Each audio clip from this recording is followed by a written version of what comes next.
ഓരോ പ്രൊഡക്ഷൻ നടക്കുന്ന സമയത്ത് സോളാറിനകത്ത് വോൾട്ടേജ് കൂടി വരുന്നുണ്ട്. ഓഗ്രിഡല്ലേ എല്ലാവരും ചെയ്യുന്നത്. പ്രൊഡക്ഷൻ കൂടി വരുമ്പോഴത്തെ വോൾട്ടേജ് കൂടി വരെ ട്രാൻസ്ഫോമർ സപ്പോർട്ട് ചെയ്യാൻ പറ്റത്തില്ല. അങ്ങനെയൊക്കെയുള്ള വിഷയങ്ങളൊക്കെ ഉണ്ട്. ഇപ്പം നിലവിൽ ഇപ്പം അതുകൊണ്ട് ഇപ്പൊ ട്രാൻസ്ഫോമർ അവിടുത്തെ ഓഫാണ്. അതുകൂടാതെ തന്നെ HTയുടെ വർക്ക് HT ടച്ചിങ് വെട്ട് നടക്കുവാണ്. അതുകൊണ്ട് ഇപ്പൊ അവിടെ ലൈൻ ഇല്ലാത്തത്. ഇങ്ങനെ ഒന്ന് ഹോൾഡ് ഇത് അങ്ങനല്ല ലൈന് നിങ്ങളിപ്പം ഹോൾഡ് ചെയ്യണേ. നമസ്കാരം KCB. ഹലോ, എവിടെയാണ് madam?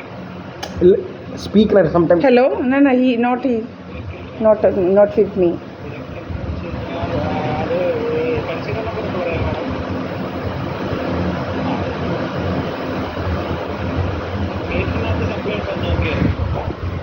You can't hear him. Loudspeaker हटा दिया मैंने. 17,575. अरे you hear me ना यार bloody. Not me. ഒരു മിനിറ്റ് സൈറ്റ് ഒന്നും ഇതായിരുന്നു. ഒരു മിനിറ്റ്. अजीब पागलपन है यार. 17,585. അനിത വി പുരക്കൻ. അനിത എന്നല്ലേ? 96 56 71 80 13 അല്ലേ ഫോൺ നമ്പർ? ഞാൻ നോക്കിട്ട് കോണ്ടാക്ട് ചെയ്യാം കേട്ടോ. പുരക്കൽ എങ്ങനെ വരും? പുരക്കൽ നമ്മുടെ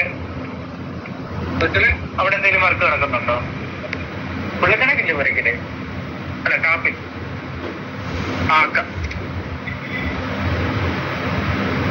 കൃഷ്ണവരം.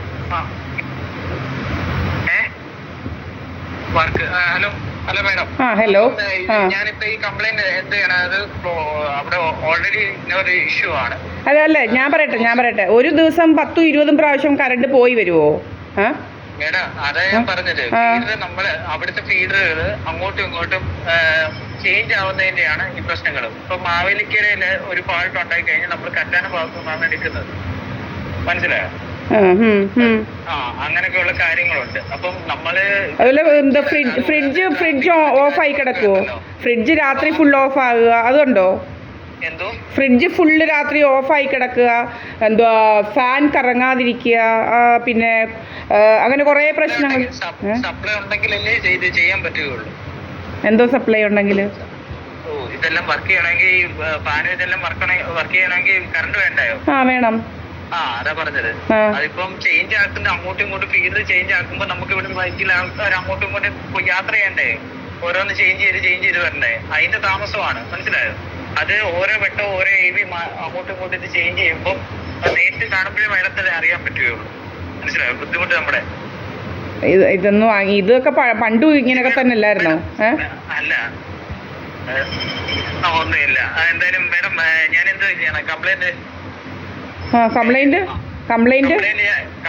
ഇത് ചെയ്യുവാണ്. എന്ന് വെച്ച് കഴിഞ്ഞാൽ ഇവിടെ ചെയ്യുവാണ്. സപ്ലൈ വരുന്ന കാര്യം ഞാൻ വിളിച്ചു ചോദിച്ചോളാം കേട്ടോ. കംപ്ലൈന്റ് എന്ത് ചെയ്യുവാണ്? ഞാനിവിടെ സേവ് ചെയ്യുവാണെന്ന് കംപ്ലൈന്റ്. നിങ്ങളുടെ പേരെന്താണ്? എന്റെ പേര് അഖിലേ. ഇത് ഏത് ഇലക്ട്രിസിറ്റി ബോഡിന്നാ വിളിക്കുന്നത്? Kayamkulam east. Okay. Phone number ഇതാണോ നിങ്ങളുടെ ഫോൺ നമ്പർ? അല്ല, എന്റെ ഫോൺ നമ്പർ ഇതാണ്, പേഴ്സണൽ നമ്പറാണ്. ഇതിനകത്ത് വിളിക്കരുത്. ഇവിടുത്തെ ഉള്ള നമ്പര് വിളിക്കാവുള്ളൂ. 5320 വിളിക്കാവുള്ളൂ. ഇത് നിങ്ങളുടെ പേഴ്സണൽ നമ്പറാ? ഇതെന്റെ പേഴ്സണൽ നമ്പറാണ്. ഇതിനകത്ത് വിളിക്കരുത്. ഞാനിതിപ്പോ ഞാൻ ഇത് വിളിക്കാൻ വേണ്ടി ഇത് ലാൻഡ് ഫോണിൽ നിന്ന് വിളിക്കാൻ ഒക്കത്തില്ല. അതുകൊണ്ടാണ് ഞാൻ ഇതിന് വിളിച്ചത്. അപ്പൊ എന്ത് കുഴപ്പം നിങ്ങൾ പറയുന്നത്? ഈ എന്തുവാ സോളാർ പാനലിൽ നിന്നുള്ള കുഴപ്പം? അപ്പൊ ഇവിടെ ഈ മാവേലിക്കര ഫുള്ളങ്ങ് ആൾക്കാർ സോളാർ പാനൽ വെച്ചിരിക്കുകയാണല്ലയോ? കായംകുളം മുഴുവനെ സോളാർ പാനൽ അത്രയ്ക്ക് ഉണ്ടല്ലയോ? മേഡം എനിക്ക് ഒന്നാമത് ഇവിടെ ഫോൺ ഡ്യൂട്ടിയാണ്. മേഡത്തിനോട് മാത്രമല്ല സംസാരിച്ചുകൊണ്ട് എനിക്ക് ബാക്കിയുള്ളവരോട് ഓരോ സംസാരിക്കേണ്ട കാര്യമുണ്ട്. മേഡം ഒരു കാര്യം ചെയ്യും, എനിക്ക് വന്നു കഴിഞ്ഞാൽ ഈ എല്ലാം വിശദമായിട്ട് പറഞ്ഞു. അതൊന്നും നമുക്ക് അങ്ങനെയൊന്നും പറയേണ്ട കാര്യമൊന്നുമില്ല. നമ്മള് ഫോൺ നമ്പർ തന്നിട്ടുണ്ടല്ലോ. ഞാൻ ഇത് എന്താണെന്നുള്ള കാര്യം അറിയാൻ വേണ്ടി ഞാൻ മേഡത്തെ വിളിച്ചത്. ശരി, ഓക്കെ.